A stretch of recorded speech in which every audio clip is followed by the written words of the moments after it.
Hi friends, welcome back to Reimagining Our Faith. We continue to focus on peace.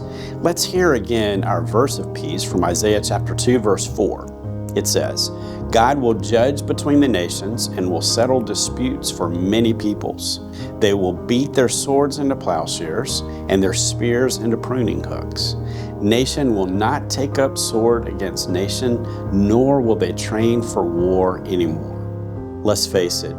Even though there are promises of God's peace, even though we have the Holy Spirit living in our hearts, there are still times when we don't feel or experience God's peace.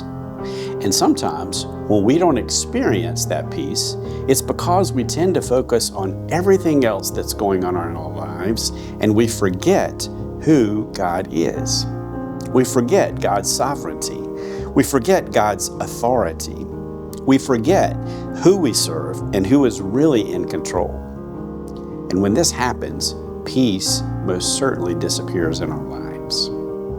But it is during these times in our lives when our faith reminds us, don't be anxious about anything, but in every situation, by prayer and petition, with thanksgiving, present your requests to God.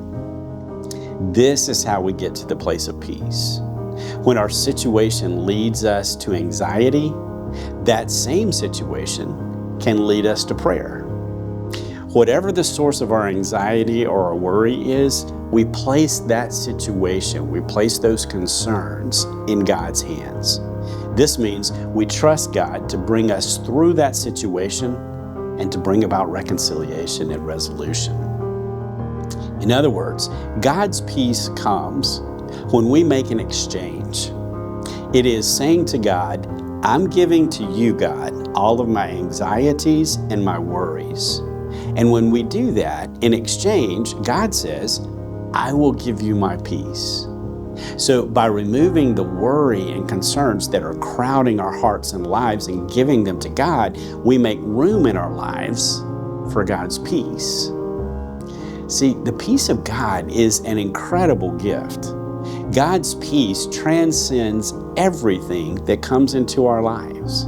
God's peace guards and protects our hearts and our minds. And regardless of what's happening around us, we are not shaken because we have the peace of God. I don't know what you're facing today, but if you will make that exchange, if you will give God your concerns, God will most certainly give you peace. Peace is not just a far-off wish for the future. It is God's promise for our lives today. In fact, peace is one of the best ways God helps us to reimagine our faith.